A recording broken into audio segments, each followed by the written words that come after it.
Hi everyone, I look like a clown again. I'm so sorry, but I don't care enough not to do a video, so just to let you know, I did a retouch for my lip pigmentation thing, so that's why my mouth is all swollen.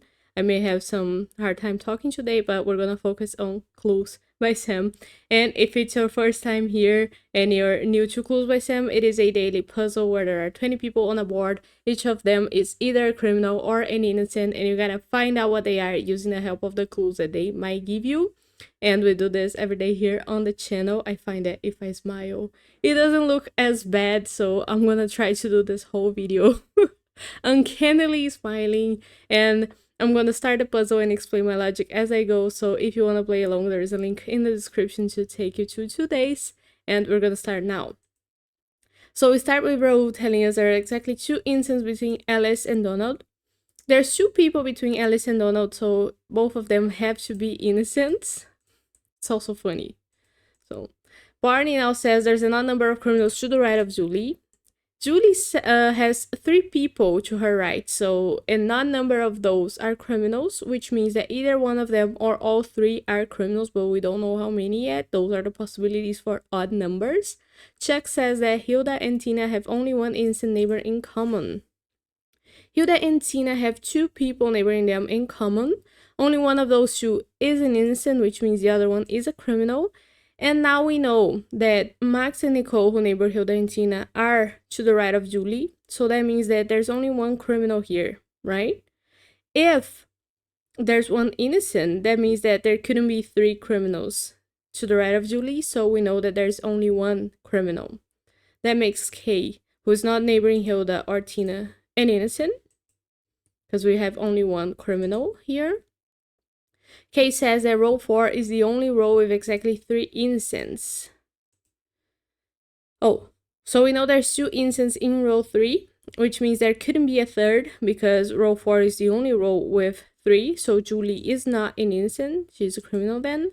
And now she says there are more innocents in row 1 than row 3. So we know how many innocents are in row 3, there's 2, which means there has to be at least 3 in row 1. Which is more than there is in row 3. But there couldn't be 3 innocents only in row 1 because row 4 has 3 innocents. And that is the only row that has 3 innocents. So everybody in row 1 is an innocent. We know that. Donald now says that Wanda has exactly 3 criminal neighbors. Criminal. So could 2 of them be in row 4? No, they couldn't. Because that will make row 4 not able to have 3 innocents, right? Could. Does that mean that Vera and Xavi both are criminals?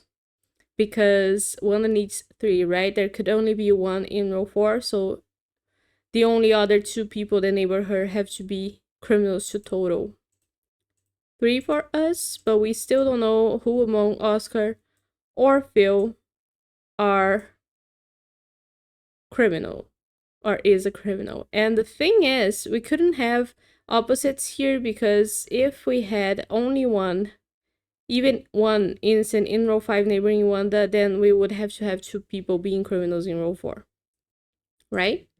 Now I only Donald's clue, and Vera says that Kay has exactly 4 innocent neighbors. So where's Kay? Kay is here, and they have Raul and a second innocent neighbor here. With to total 4, they need 2 more, right? If 2 of them were in row 2, that could happen. That could happen. Could it happen that only one person in row 2, the neighbor's K, is an innocent? I mean, it also could happen if Ike is an innocent. So I don't think that's what I have to look at. We know that row 5.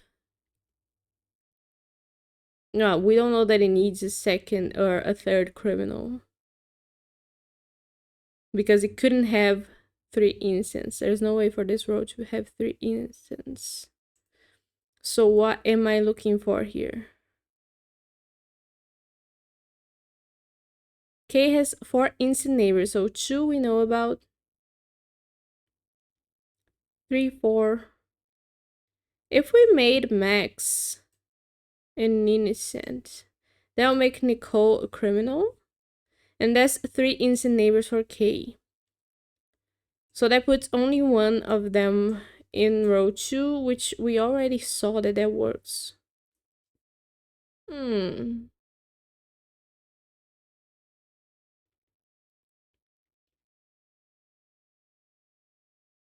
What am I missing?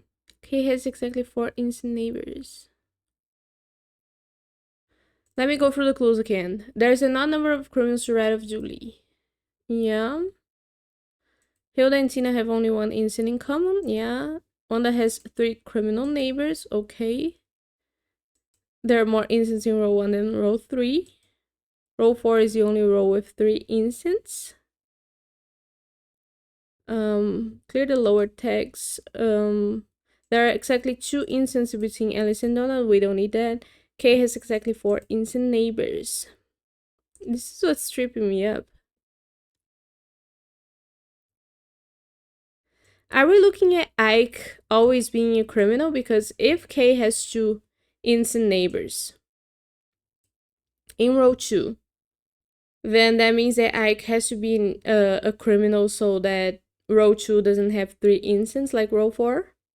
And if K has 2 criminals neighboring them in row 2,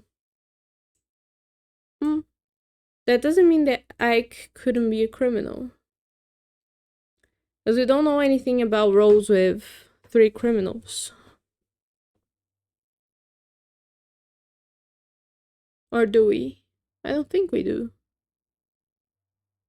Oh, we know that there's a 3rd instant in row 4. Sorry, I didn't see that before. And there has to be Tina. So we clear the lower text again. Tina says that Gary has 5 instant neighbors. So Gary so far has 3, 4. So only 1 more.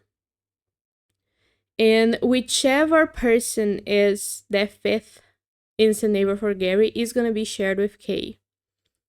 So if K needs 2 more instants and only one of them is shared with Gary, then Gary has to be the 2nd one, right? That makes perfect sense for me. Gary says that Wanda is one of 7 instants on the edges. So there are 7 instants on the edges total. How many do we have so far? 4, 5, 6, which means only 1 more instant on the edge. Wanda says there's an equal number of criminals in column C and D. Talking about criminals. So there is 1 more criminal at least in column D, or at least 1 criminal in column D, because there is 1 already in column C. And there couldn't be more than 1 innocent, so there has to be at least 2 criminals in column D, because we have only 1 more innocent to put on the edge, and everybody in column D is on the edge. So we know that Nicole and Max are going to be opposites. So whomever is a criminal here is going to put an innocent on the other column, which makes it impossible for there to be 3 criminals in each column. Because if there were 3 criminals in column D, there's no way for there to be 3 criminals in column C. So that means there's 2 criminals in column D, which puts our last innocent in column D. That makes Irving and Oscar both criminals. Does that make sense? I mean, I guess it does. Now we know that Hilda and Max are opposites because K still needs 1 more instant neighboring them. I hope my explanation made sense, but I feel like it did. I feel like it was very well put. Proud of myself there. Oscar says there's an odd number of instants neighboring Nicole. So Nicole has 5 neighbors total, and not number of those are incens. Again, no even clues. Am I going crazy? There's an even number of something, equal number, and odd number. So Nicole needs either 5 of them, which is an odd number, to be incens, 3 of them, or just 1. We already know that 2 of the people in the neighborhood are incens, so that makes at least 3 of them. We know there has to be a second incense here and a first criminal in column C, neighboring Nicole. So that's her third incense neighbor, which makes Ike not able to be the fourth incense neighbor because 4 is not an even number. It's not a odd number. So Ike has to be a criminal in this situation because we're talking about incense, right? And that makes Nicole and Zara opposites like Hilda and Max. Ike says that there's an odd number of incense neighboring Tina. So Tina has 2 incense so far. Raul is the first one, and she's gonna have a second one who's either Max or Nicole. That's an even number 2. So she needs a third one that has to be Zara incense.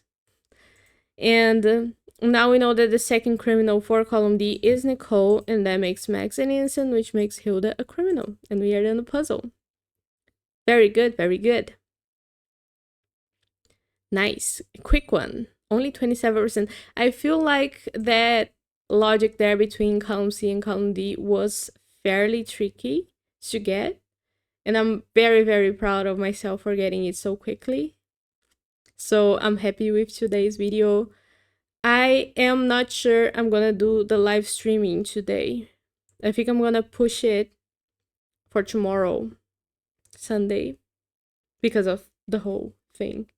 So I'm sorry about that. I know that I announced this yesterday, but sometimes my body just reacts to stuff, guys. But everything else is okay in life. I'm doing good. It's a very weird March for me. A lot of things happening at once, and also personal things, but all of it is dealt with, and I'll probably release a new vlog talking about the whole March next week, or maybe tomorrow. But yeah, so pushing the live stream for tomorrow. I'll make a post about it, written as well. And I hope you enjoyed the video. I hope you all are doing well and having a wonderful weekend. And I'll see you tomorrow for more Clues by Sam. So bye bye.